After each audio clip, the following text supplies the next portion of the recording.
Hello again. This video is on the proper understanding, again, of the book of Revelation. Many people believe that the book is about the end times and the current events that is happening right now or will happen in the future. Many are purporting a rapture of the church, a 7-year tribulation period, an abomination of desolation at mid-tribulation. Most believe in a pre-tribulation rapture, though there are people that believe in a pre-wrath rapture and a post-trib rapture, as well as people that believe in a mid-trib rapture. They believe that the culmination of all this is at the end, where Jesus returns a second time, and at that point, will put an end to the rule of the Antichrist, Satan, on earth, and establish his kingdom for a 1,000-year millennial reign.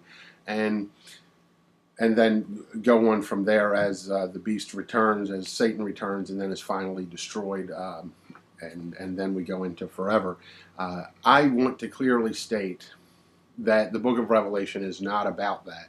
The book of Revelation is about the accomplishments of Jesus Christ during his first coming, namely his spiritual accomplishments. There are many things that we read about in Revelation that are related to the cross, that are related to the day of Pentecost as far as the timing of the events. To give you a quick example, when you read in Revelation chapter 5, you read that Jesus comes over and he takes the scroll or the book, the seven-sealed book, out of God's right hand as the Lord sits on the throne.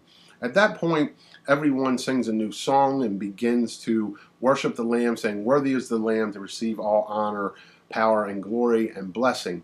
At that point, this timing of this happening is directly after Jesus goes to heaven after the cross. It just makes sense, because when he comes back, he first sees Mary and he says, "Touch me not, I have not yet ascended to the Father." He comes back and he obviously lets the disciples touch him, and he even goes forward and eats. At that point, he says in Matthew 28:18 that all power is given unto me in heaven and in earth. Now, why would he make that statement after he had returned after the ascension? He had died on the cross. He was resurrected. He seen Mary at the grave. He went to the Father. He came back to the earth. This we know. He ate and then was allowed to be touched by the disciples, indicating he had been to the Father. And then he makes the statement in Matthew 28:18, all power is given unto me in heaven and in earth.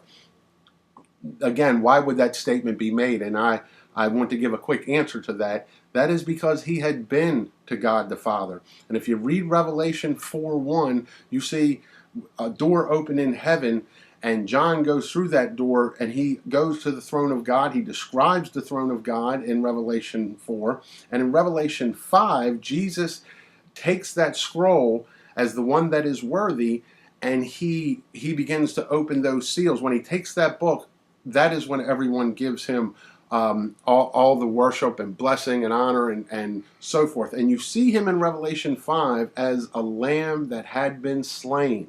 So obviously this is post-cross. So what are we witnessing in Revelation chapter 5?